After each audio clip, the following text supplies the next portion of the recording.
Hello, and welcome back to Code Your English, the channel where we explore personal growth, thoughtful communication, and real-life topics through the lens of advanced English learning.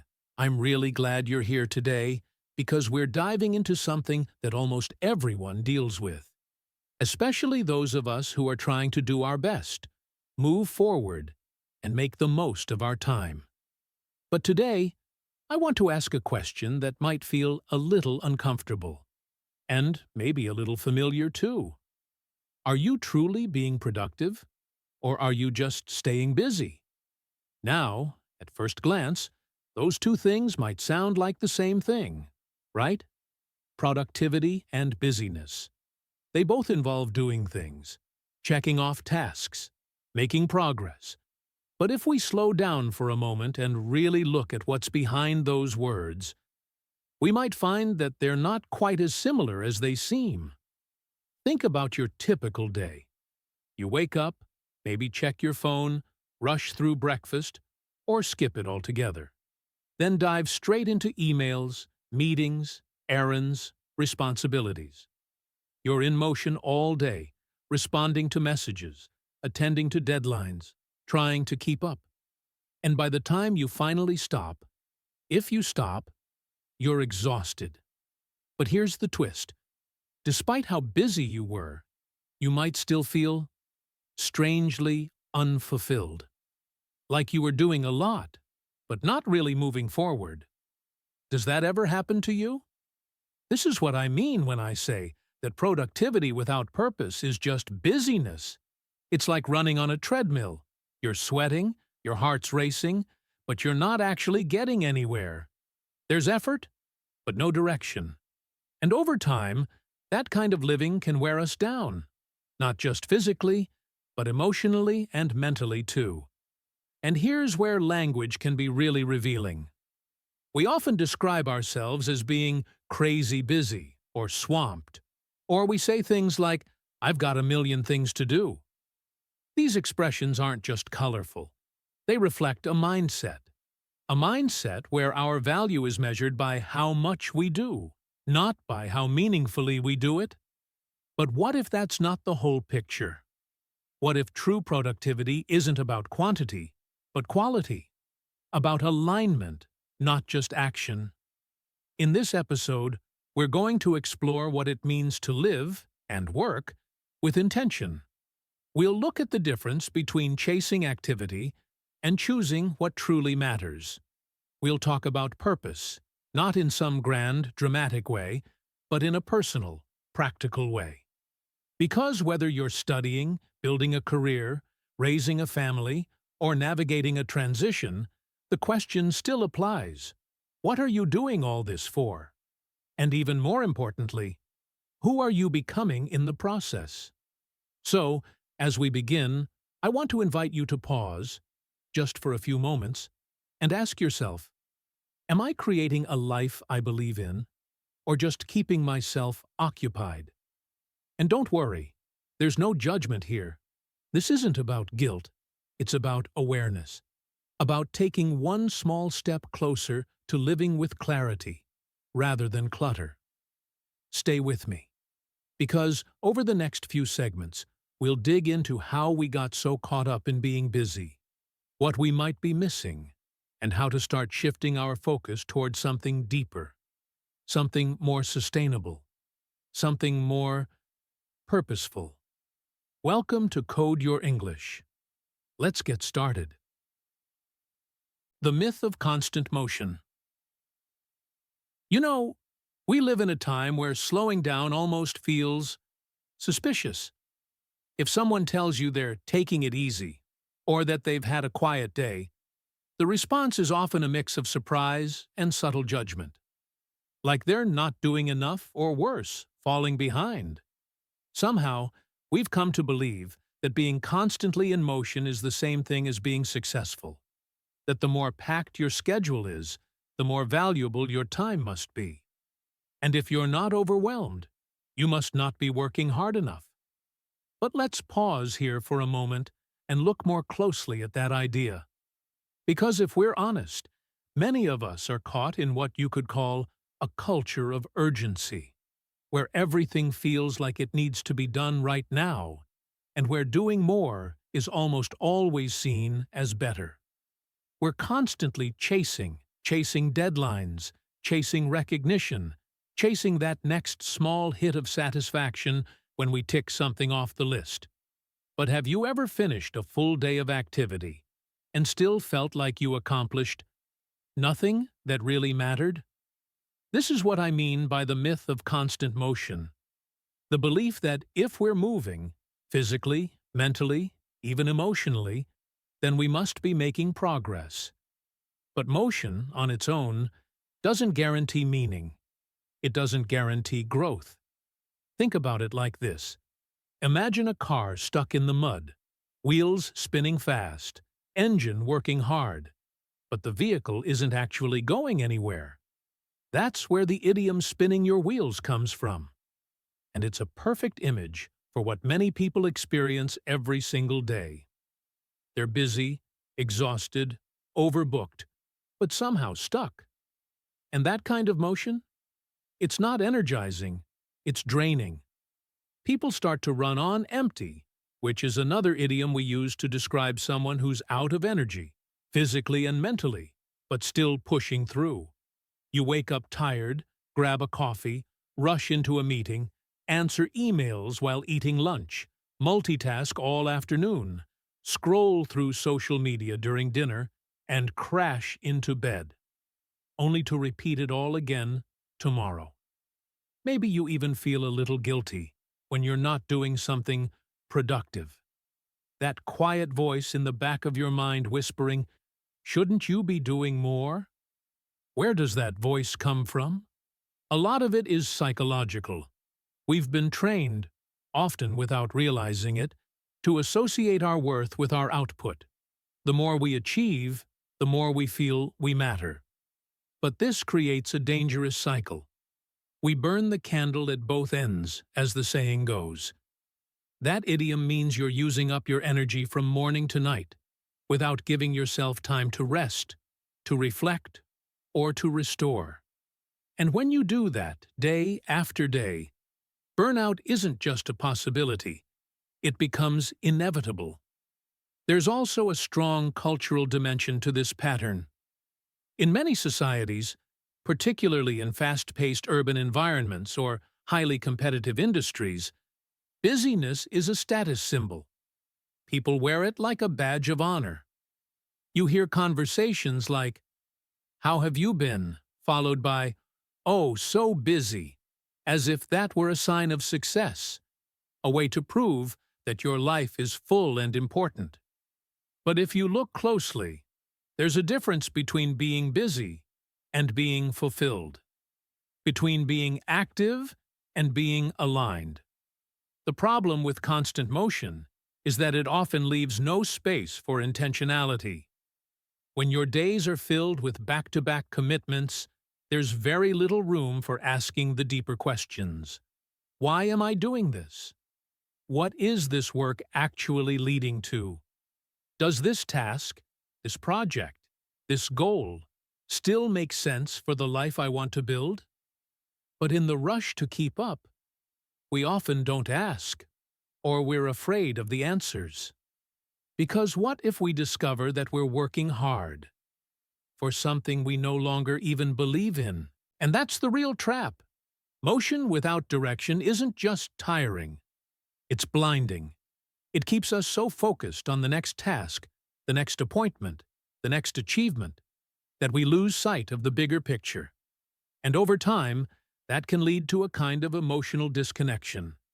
You might be succeeding by external standards, meeting expectations, hitting deadlines, staying on top of things, but internally, you feel a kind of emptiness.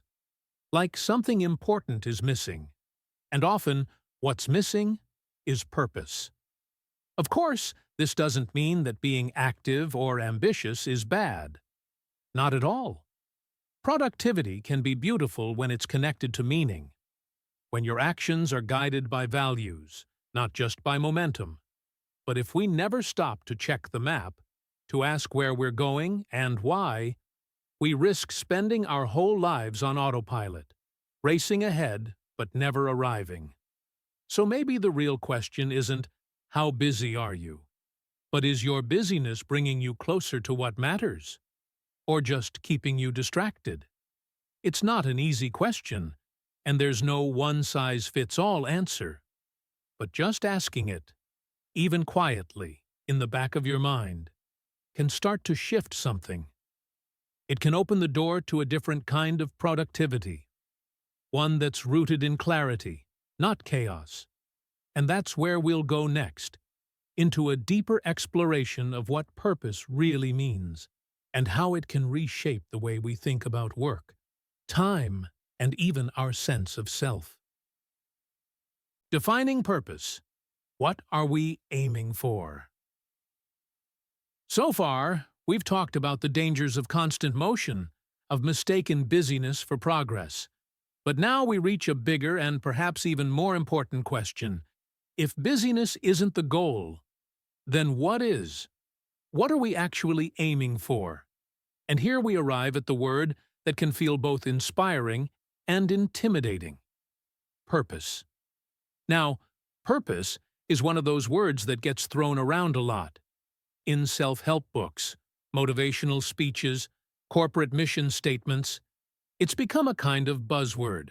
But for all its popularity, it's still surprisingly hard to define. What does it really mean to live with purpose? Do you have to quit your job and follow your true calling? Do you have to change the world, start a movement, or write a best-selling book? Not necessarily. In fact, one of the biggest misunderstandings about purpose is that it has to be something big, bold, or dramatic, something that impresses other people. But the truth is, purpose is often quiet, personal, inward-facing. At its core, purpose is about alignment. It's the connection between what you do and what you value. It's not just what you're doing, it's why. Purpose acts like a compass. It gives direction, not just momentum. And when you're in touch with it, even small actions can feel meaningful. Washing the dishes, writing an email, studying a new language. These everyday tasks can all carry a sense of significance if they're aligned with something deeper. But without that alignment, even your biggest accomplishments can feel strangely hollow. So how do we begin to define our own purpose? Not the one society hands us, not the one we inherited from our parents or teachers or culture, but the one that speaks to us as individuals. This is where it gets deeply personal. For some people, purpose might come from contributing to their community. For others, it might be about raising a family, creating something beautiful, solving problems, or simply learning and growing. There's no right answer. The only real question is, does it feel meaningful to you? And here's something important to consider. Your purpose doesn't have to be permanent. It can evolve. It should evolve. We're not static beings. Our priorities shift, our circumstances change, and so do our values. What felt important to you 5 years ago might not feel relevant today. And that's okay. In fact, it's natural. Purpose is not a fixed destination. It's more like a guiding thread, something you follow, not something you conquer. But many of us go through life without ever really pausing to ask what our own thread is. Instead, we follow paths that were laid out for us by default. Career paths, educational systems, cultural scripts. We pursue goals because we're supposed to, or because they seem respectable, or because everyone else is doing the same thing. And then, somewhere along the way, we start to feel disconnected, even if, on paper, we're doing well. This is why it's so important to step back and ask, who is defining success for me? Whose voice am I listening to? My own or someone else's? This brings us to something called internal motivation. the drive that comes from within, not from outside pressure. When you act from internal motivation, your energy feels different. You're not just doing something to check a box or prove a point. You're doing it because it resonates with who you are and what you care about. And that feeling, that quiet sense of, yes, this matters to me, that's what purpose often sounds like. It's not always loud or dramatic. Sometimes it's just a quiet sense of rightness. Now, of course, this kind of introspection isn't always easy, especially in a world that encourages comparison and distraction. But that's what makes it even more necessary. If we don't define our own purpose, someone else will define it for us. And when that happens, we may find ourselves working hard, achieving goals, even being admired, but still feeling lost. Purpose doesn't guarantee happiness every day, but it does offer direction. It helps us endure difficulties with resilience, make better decisions, and feel more connected to the life we're building. And for English learners, for those of you listening who are navigating not just a language, but a whole new way of thinking and expressing yourselves, this topic can be especially powerful. Because learning a language like English at an advanced level isn't just about grammar or vocabulary, it's about voice. Your voice. Being able to articulate what matters to you, in your own words, with confidence and clarity. That's purpose, too. So I'd like to leave you with a gentle, open-ended question. Not to answer right away, but to carry with you for a while. When was the last time you asked yourself what truly matters to you? Not to your boss, not to your parents, not to your friends, but to you. Not what you think should matter, but what actually does. What lights you up? What brings you peace? What makes you feel like yourself? And if you haven't asked that in a while, or ever, that's okay. There's no deadline, no pressure, just an invitation. Because the more honest we become about what we value, the more intentional we can be in how we live, how we work, and even how we learn. In the next part of this episode, we'll look at what happens when we chase productivity without that sense of alignment. We'll talk about something I call the productivity trap. How even our best efforts can backfire when we're not connected to our why. The productivity trap: metrics, milestones, and misalignment. It's a strange experience to meet someone who seems successful on the outside, but feels completely lost on the inside. Maybe you've known someone like that. Or maybe, at some point, you've been that person. They've ticked all the boxes. They've reached impressive milestones. Maybe they've earned a degree from a top university, landed a high-paying job, hit their financial targets, or built a strong-looking resume. From the outside, everything looks great, even admirable. But if you look beneath the surface, there's something missing. There's a quiet sense of disconnection, of emptiness. This is what I call the productivity trap. The moment when achievement becomes separated from meaning. It's when you're doing everything right, according to society's standards, but you still feel like something isn't adding up. You're productive. You're efficient. You're performing well. But deep down, there's a growing question.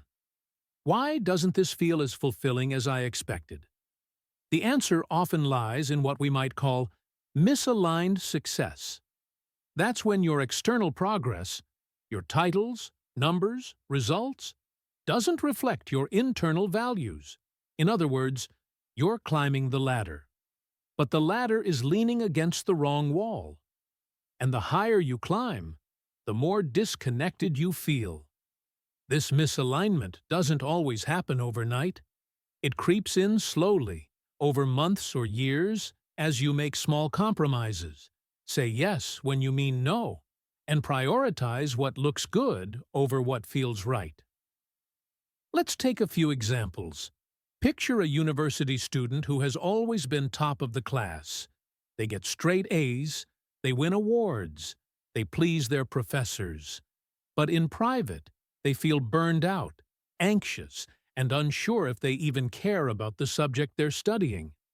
Or imagine a young professional working at a prestigious firm, earning a comfortable salary, climbing the corporate ladder, but waking up every morning with a heavy sense of dread. These are not lazy people. These are high achievers. But they're caught in a loop of chasing metrics, always working toward the next number, the next title, the next target, with no space to ask, is this actually what I want? In our current world, performance pressure is everywhere. Whether it's meeting sales quotas, growing your social media following, maintaining a certain GPA, or simply looking like you've got it all together. We're surrounded by signals telling us to do more, be more, prove more. And when we internalize those signals, when they become part of our self-worth, we start to lose touch with our own inner compass. We work harder, we get busier, and we become more and more reactive. There's no time to reflect, no space to check in with ourselves. We're just surviving. One of the emotional consequences of this is emotional burnout. Not just physical tiredness, but a deep sense of emotional fatigue and disconnection. Burnout doesn't always look dramatic. Sometimes it shows up as numbness, a loss of joy, a quiet voice that says, "What's the point?" And often, people don't even realize they're burned out because, from the outside, everything still seems to be functioning. They're showing up, delivering results, smiling on cue. But inside, they're running on empty. What makes this trap even more dangerous is how easy it is to rationalize. We tell ourselves that we're just going through a rough patch, that we need to push a little harder, that once we hit that next milestone, that next promotion, project, certification, we'll finally feel satisfied. But here's the hard truth. If your sense of purpose isn't part of the journey, it usually won't magically appear at the destination. That fulfilled feeling we're chasing doesn't come from numbers alone. It comes from meaning. And meaning comes from alignment, from knowing that what you're doing is connected to who you are and what you care about. Now, none of this means we should abandon goals, stop trying, or ignore external success. Goals are important. Growth is important. But they become truly meaningful only when they're rooted in values, in something that matters to you personally. And that's where language becomes powerful. Notice how we talk about people climbing the ladder, reaching the top, or making it big. These are all metaphors of height and scale. But what if, instead of focusing on height, we focused on depth? On how deeply connected we feel to our actions, not just how high we're climbing? You might want to take a moment here to reflect. Are the goals you're working toward your own, or someone else's? Are you building a life that reflects your values, or just a resume that reflects your effort? Again, there's no judgment here. We all get caught in this trap at different points. What matters is becoming aware of it and beginning to ask better questions. The good news is, the moment we notice this misalignment, we create the possibility for change. We can begin to shift, not dramatically all at once, but gently, intentionally, toward a kind of productivity that feels meaningful. One where we're not just chasing outcomes, but also cultivating connection. One where the path matters just as much as the prize. In the next section, we'll talk about how to begin reconnecting with that inner compass, that quiet but steady voice that knows what matters. Because once we start listening to it, everything, even productivity, begins to take on a different shape, a more human shape, a more purposeful one. Listening to your inner compass. In our fast-paced world, Filled with endless notifications, meetings, and to-do lists, it's easy to lose touch with something fundamental, our inner compass. That quiet, guiding voice inside us that often gets drowned out by the noise of everyday life. Learning to listen to that voice is a crucial step in reclaiming intentionality, in choosing productivity that's connected to purpose, rather than just busyness for its own sake. So, what does it mean to listen to your inner compass? At its simplest, it means becoming more self-aware. It means tuning into your thoughts, feelings, and values, not just reacting to external demands or distractions. This might sound simple in theory, but in practice, it requires a willingness to slow down and create space for introspection, which is the process of examining your own mental and emotional landscape. And that can feel uncomfortable or even unfamiliar, especially if you're used to moving quickly from one task to the next. One of the most powerful tools for developing self-awareness is something you might have heard about: journaling. Writing down your thoughts can be like opening a window to your mind. It helps you notice patterns, the repeated worries, the hidden hopes, the recurring doubts. When you put pen to paper, you're creating a kind of dialogue with yourself, allowing your inner voice to express itself without judgment. It's a way to slow the mental chatter and listen more clearly to what's really going on inside. But journaling is just one way. Some people find quiet moments of stillness more helpful, moments when they can simply sit with their thoughts, breathe deeply, and observe their mental landscape. This is the essence of mindfulness, paying attention on purpose to the present moment without trying to change it. Mindfulness isn't about emptying your mind. It's about becoming an attentive observer of your inner world, noticing your feelings and thoughts as they arise. It's a practice that builds a bridge between your busy outer life and your calm inner self. Why is this so important? Because without awareness, our cognitive patterns, the ways we think and interpret the world, can run on autopilot. We might believe certain things about ourselves or our lives that limit our growth. These are what psychologists call limiting beliefs. Thoughts like, "I'm not good enough," or "I have to work harder to prove my worth," or "I don't deserve to rest." These beliefs can keep us stuck in unproductive cycles of behavior, even if they don't serve our well-being or goals. By cultivating awareness through journaling, mindfulness, or even simple moments of reflection, you begin to identify these internal narratives. You start to see which ones are true, which are exaggerated, and which are outright false. And that's incredibly freeing. It gives you the power to challenge those limiting beliefs and replace them with more empowering ones. For example, shifting from "I must always be busy to matter" to "My value is not defined by my productivity" can be a transformative change in mindset. This process of listening to your inner compass also helps you reconnect with your values, the deep principles that guide your choices and give your life meaning. When you act in alignment with your values, even difficult tasks can feel worthwhile because they contribute to something bigger than immediate results or external approval. Now, here's an important question for you to consider. When was the last time you truly listened to your inner voice? Not just your notifications. Not the constant pings and buzzes that pull your attention outward, but the quiet voice inside that knows what you need, what you're feeling, and what matters most. It's a simple question, but it can be surprisingly challenging to answer. In fact, for many people, the last time they listened to that inner voice might be months or even years ago. Maybe it was before life got so busy, before they learned to prioritize deadlines over desires.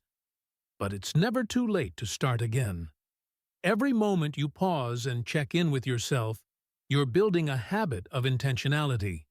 You're creating space to act from a place of clarity instead of compulsion. And here's something else to remember. Listening to your inner compass doesn't mean ignoring responsibilities or giving up productivity. It means bringing awareness to your choices so that your actions come from a place of meaning, not just momentum.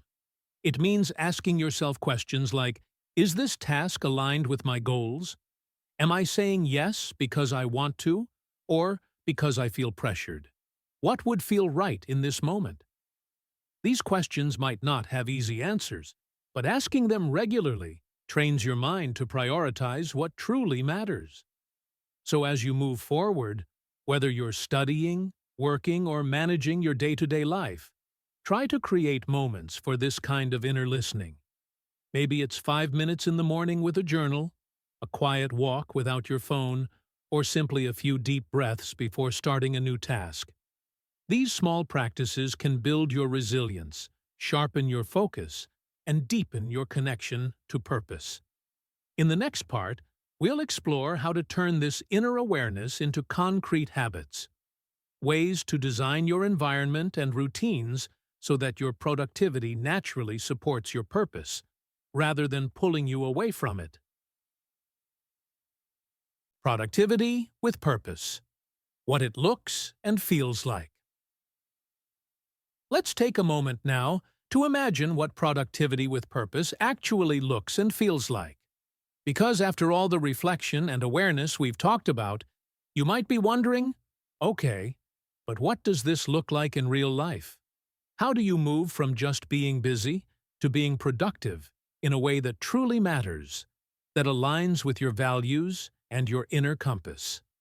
First, productivity with purpose is less about doing more and more about doing what matters.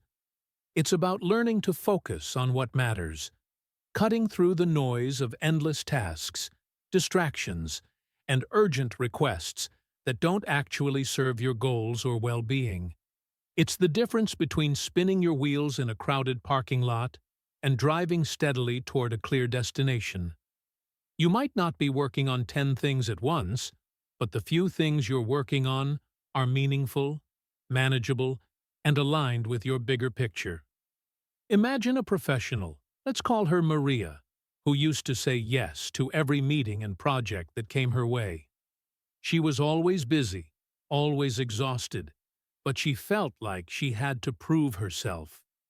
After some reflection and practicing listening to her inner voice, she started making different choices. She began to say no to meetings that didn't require her input, and prioritized projects that connected with her values. Maybe those that helped her team grow or made a real impact on clients. By cutting out unnecessary commitments, Maria wasn't just less busy, she was more productive. She worked smarter, not harder. And because she focused her energy on fewer, higher quality tasks, the results were better. And so was her peace of mind. Another example might be someone learning a new skill, like language learning. Something many of you listening to this podcast can relate to. Instead of trying to cram hours of study into every day, which often leads to burnout, they choose intentional sessions. Maybe they spend focused time on topics that interest them personally, like watching movies, reading articles, or practicing conversation about things they care about. This way, learning becomes meaningful, not just another item on the to-do list. It's about quality over quantity, purpose over pressure. In this way, productivity with purpose also means carving out time for creativity and reflection.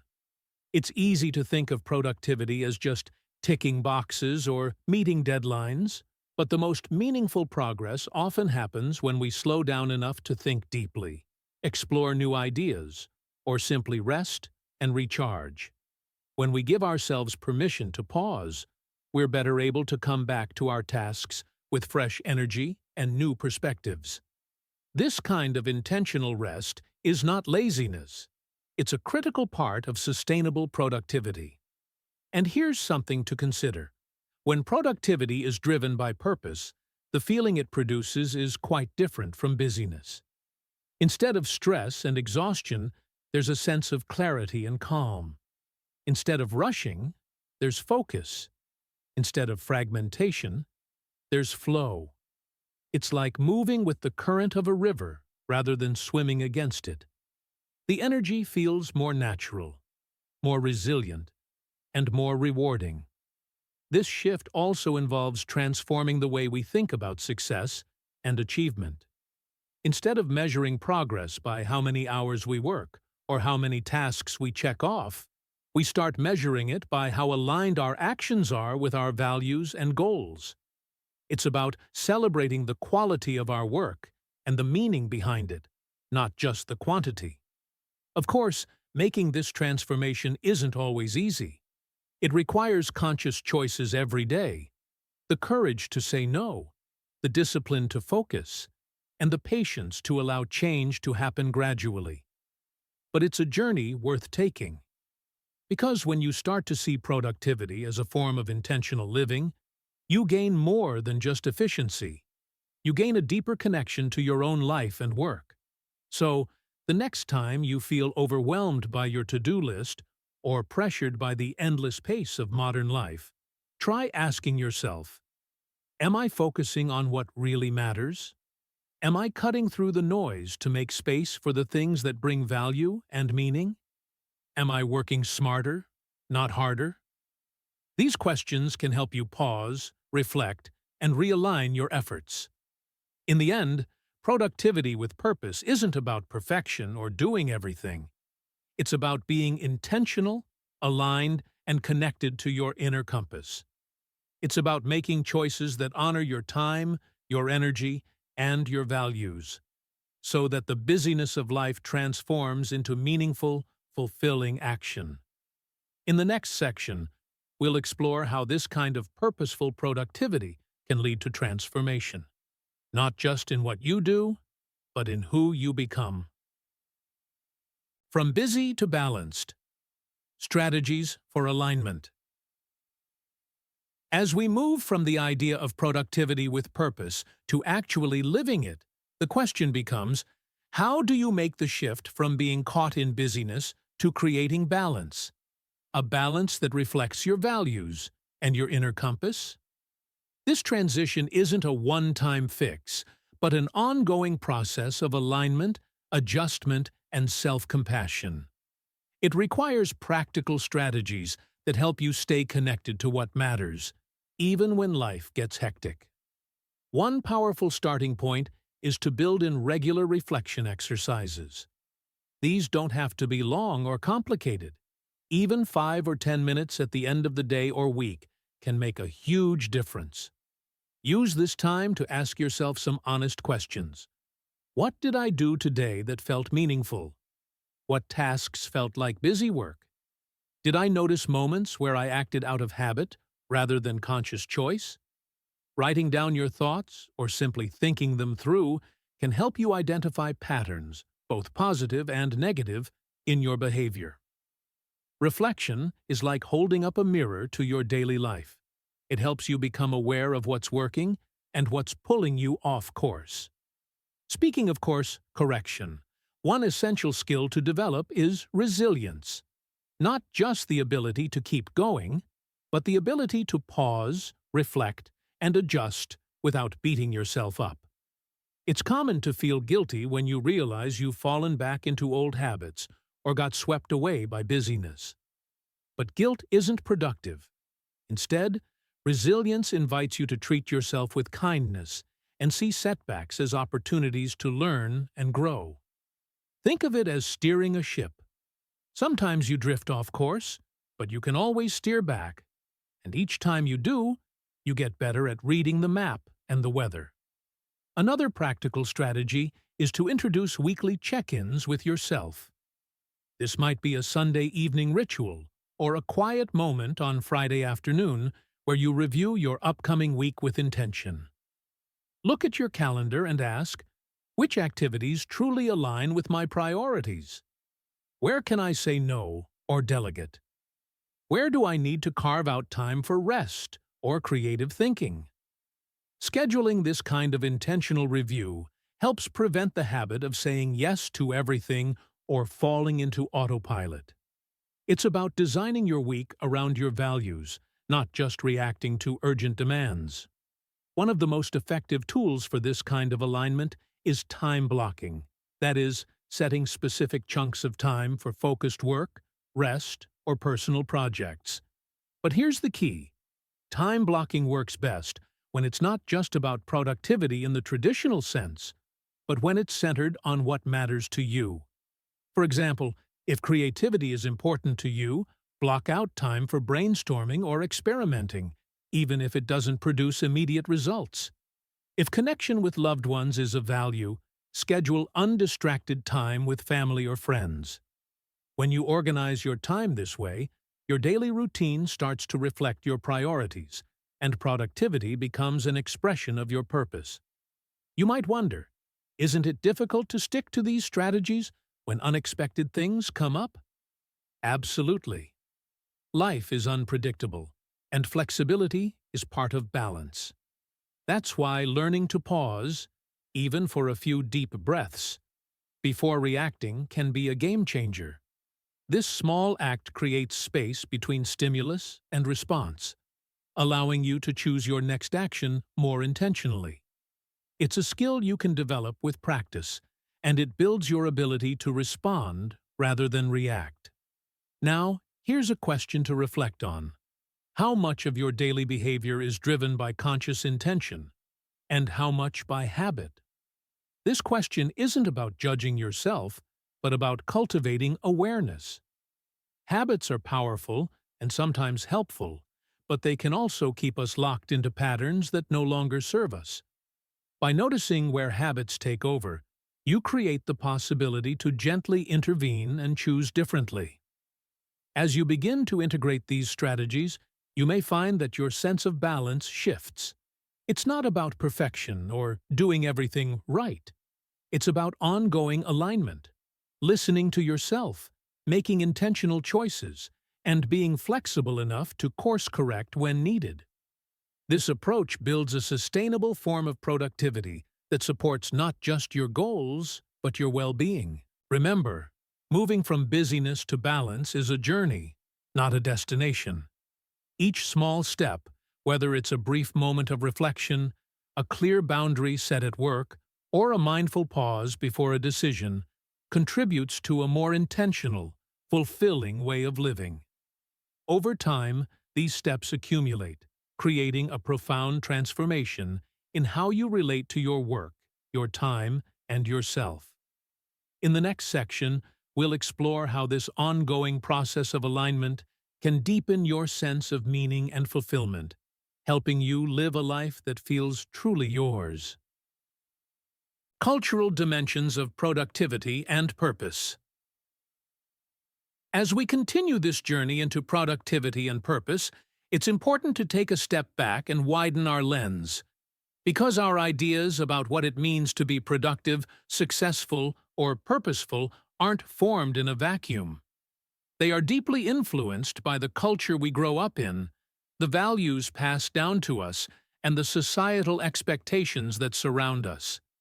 These cultural dimensions shape not only how we work and live, but also how we understand the very idea of meaning and achievement. For example, in many Western cultures, productivity is often closely tied to measurable output and efficiency.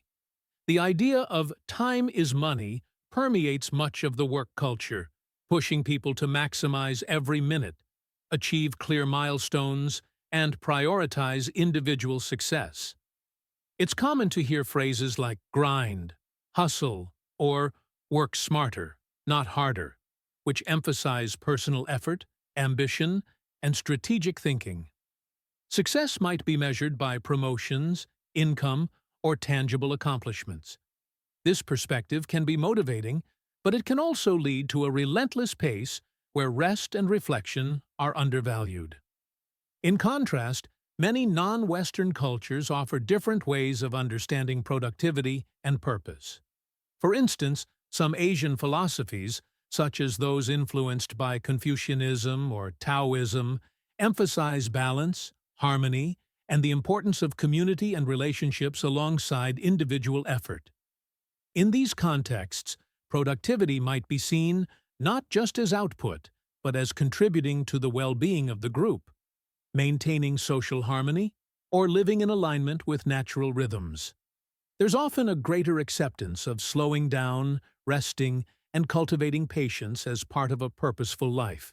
Similarly, indigenous perspectives from around the world frequently highlight a holistic relationship between work, nature, and spirituality. Productivity is not only about material achievements, but about sustaining the land, honoring ancestors, and fostering interconnectedness. This approach invites a broader definition of purpose that goes beyond personal gain and includes responsibility to community and environment. Of course, these cultural frameworks are not rigid or mutually exclusive. In our globalized world, many people navigate multiple cultural influences simultaneously.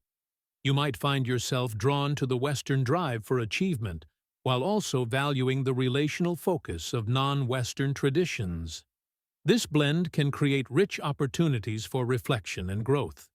So how can we, as individuals, use this awareness? One way is by asking ourselves, how does my culture define productivity? What messages about success and purpose did I grow up with? Where do I agree with these ideas? And where do I feel they fall short for me personally? This kind of inquiry helps us recognize which beliefs are truly ours, and which we might have unconsciously adopted from our surroundings. It also opens the door to embracing a more nuanced, flexible understanding of productivity, one that honors our unique values and life contexts. For example, if you grew up in a culture that prizes constant busyness as a sign of worth, you might consciously choose to challenge that narrative and prioritize balance instead. Or, if your cultural background emphasizes community and relationships, you might look for ways to integrate collaboration and connection into your work and goals. Reflecting on these cultural dimensions can deepen your appreciation for diversity and resilience. It reminds us that productivity and purpose are not fixed ideas, but evolving concepts shaped by history, tradition, and personal experience. This perspective encourages empathy and curiosity, both for ourselves and others who may see the world through different lenses. In the end, understanding the cultural influences on productivity allows us to craft a more authentic, meaningful approach to our own lives. We can draw on the strengths of various traditions while honoring what feels true for us individually. This cultural awareness becomes a tool for greater freedom, intentionality, and respect for the complexity of human experience. As you reflect on your own cultural context, consider this question: how does your culture define productivity? And where do you agree or disagree with that definition? There's no right or wrong answer here, only the opportunity to explore and deepen your understanding of yourself and the world. In the final section, we'll bring everything together and explore how embracing productivity with purpose can transform not just what we do, but how we experience life every day. As we come to the end of this episode, let's take a moment to pause together. Not just physically, but mentally and emotionally. Throughout our conversation today, we've explored many layers of what it means to be productive with purpose, why busyness without meaning can drain us, and how we might begin to realign our actions with what truly matters. It's been a journey through ideas, reflections, and practical strategies. But now, I invite you to simply be present with where you are right now. This moment of pause is important. In our fast-paced world, it's easy to rush toward the next task, the next goal, or the next distraction. But true productivity, the kind that fills us with a sense of fulfillment rather than emptiness, isn't about perfection or relentless striving. It's about presence, showing up fully for ourselves and our intentions, even if imperfectly. Purpose doesn't demand that we have everything figured out, or that we never stumble. Instead, it invites us to be curious, compassionate, and patient with ourselves as we navigate life's complexities. Think of purpose not as a distant finish line, but as a gentle compass that guides your daily steps. It might nudge you toward saying no to something that drains your energy, or toward spending a few quiet minutes reflecting on what matters. Sometimes it whispers quietly during a mindful pause, or appears boldly in a sudden insight. Whatever form it takes, purpose grows when we create space for it. Space to listen, reflect, and act with intention. As you reflect on this, you might ask yourself, what's one thing I could stop doing, or start doing, that brings me closer to my purpose? It doesn't need to be a grand change. Maybe it's turning off your phone for an hour each evening, or choosing to focus on a single task rather than multitasking endlessly. Perhaps it's committing to a weekly reflection or saying no more often to requests that don't align with your values. Small actions can create meaningful shifts over time. Remember, moving from busyness to purpose isn't about adding more to your plate. Often, it's about letting go, releasing habits, beliefs, or expectations that no longer serve you.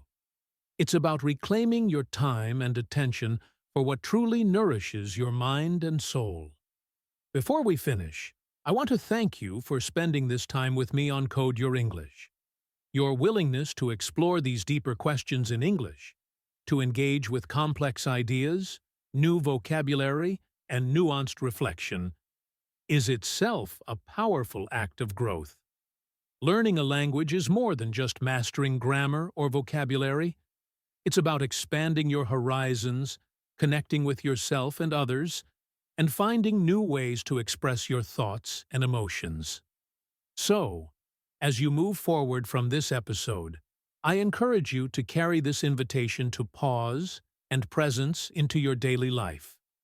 When you feel overwhelmed by the noise of busyness, come back to this inner space where purpose lives. Let it be a quiet, steady light that guides your choices and brings meaning to your actions.